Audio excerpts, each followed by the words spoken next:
Alrighty, so today we're going to be doing a oil change on my 2013 FRS. As you guys can see, the oil filter is actually on the top, which actually is going to make this pretty easy to do. For anybody that hasn't done an oil change by themselves. I'm going to try to explain this the best I can for you guys to actually understand how quick and easy this can be for you guys if you guys do have this car. It also is good for a BRZ as well model. Basically, typically about the same way they build them and stuff like that. But as you guys can see, man, we actually have to put my car up a little higher just because since my car is actually pretty low. To the ground, obviously. Yeah, we had to actually put this a little bit on my sidewalk at my house, obviously, just to kind of lift it up a little bit so I could actually get my jack underneath the car and actually lift it up to get, everything done up here. So as you guys can see, though, I do put my jack underneath on the driver's side. There is like kind of like a metal bar that you guys can actually use, which is what I usually prefer to do, is put any jack underneath a very stable, strong, like metal bar and stuff. Definitely don't want to put these under your frames because you'll just basically jack up your frames. You don't want to do that. But other than that, yeah, so basically you guys can see I'm kind of just getting my jack in place, and I'm going to get my safe guards in here, the little jacks that are for your like safety and stuff like that. Can't remember exactly what the name was for those, but basically, like I said, these are just your safety mechanisms for your jacks, just in case if for some reason your jack just decides to ever give out or something, you'll have something else to kind of like support it, so it doesn't really just fall on you and basically you die. Yeah, but all right, so you guys can see, man, like I said, we're gonna go ahead and just put these two underneath. There is a middle metal bar that is underneath, which is what the online says is for you to actually put your jack underneath to actually lift the front of the car. But again, because my car is so low, I obviously can't do that. I had to do it from a different way. But as you guys can see, this is exactly where I kind of like to put my safety jacks here. As you guys can see, there is that metal bar right there. And then I usually prefer to leave my jack still up and hanging. As you guys can see, that's usually where I like to put it.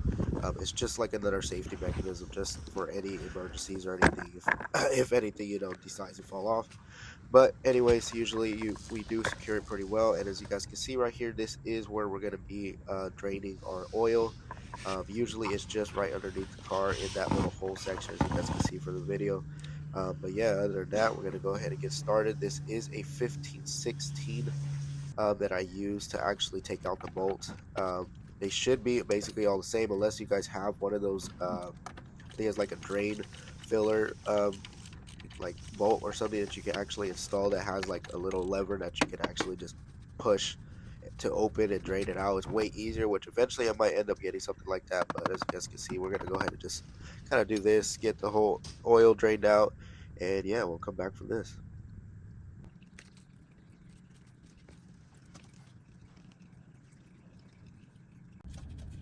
Alrighty, so after everything was drained out, we're gonna go ahead and obviously just put our bolt back. I usually clean it, but then add a little bit of oil around it just so it can go in easier and stuff like that, man. Secure it pretty good. Obviously wipe everything down, make sure everything's cleaned up, and then we'll go ahead and just tighten it up. So after that, we'll go ahead and get to the next part.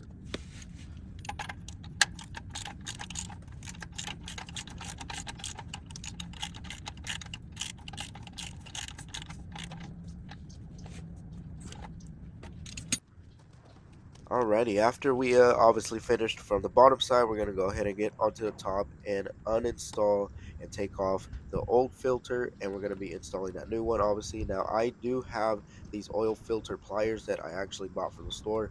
I believe some people actually use like a different tool that you can actually just put on top and unscrew it, basically. Well, obviously, I didn't have that, so I ended up just getting these pliers.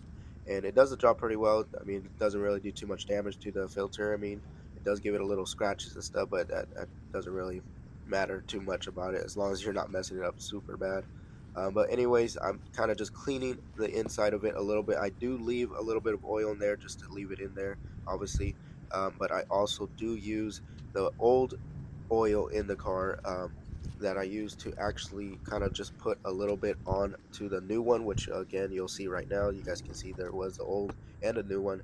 So I go ahead and just kind of slightly get some of that old oil, put it around the ring, stuff like that, just so it kind of secures it easier, and also just it's just better. That's what everybody does, and that's just common sense to do. Like I said, we'll go ahead and just get this thing installed and get to the next step for you guys.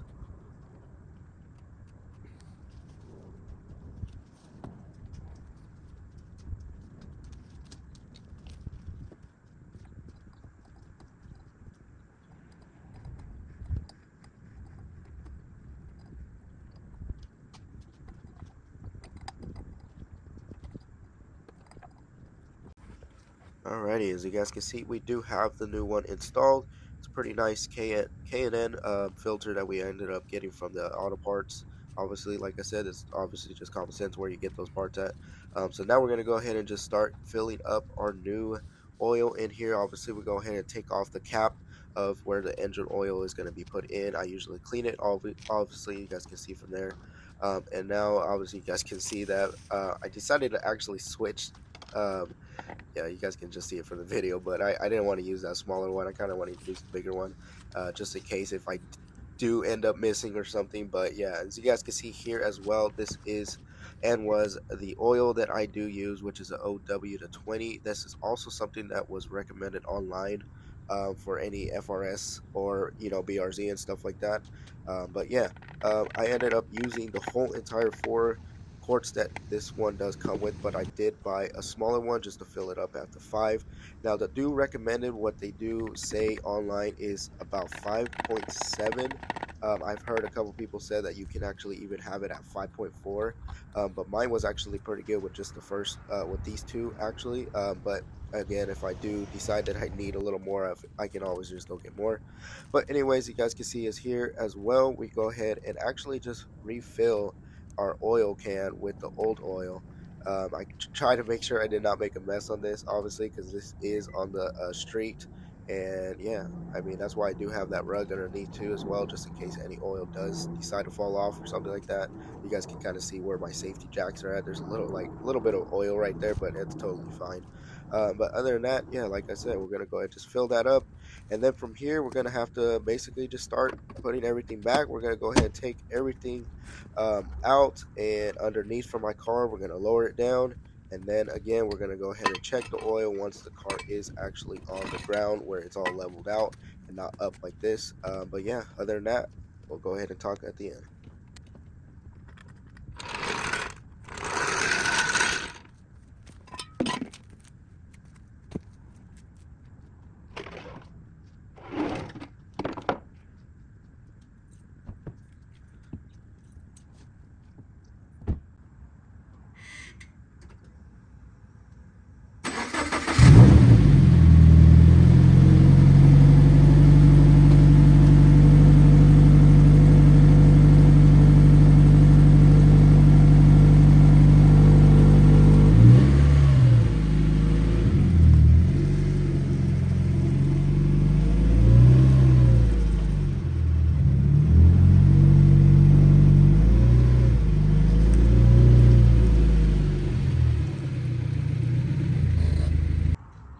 Alrighty, and from there we're going to go ahead and just do our final checks with the oil to make sure they are between those 2 dotted lines that are on your filler stick.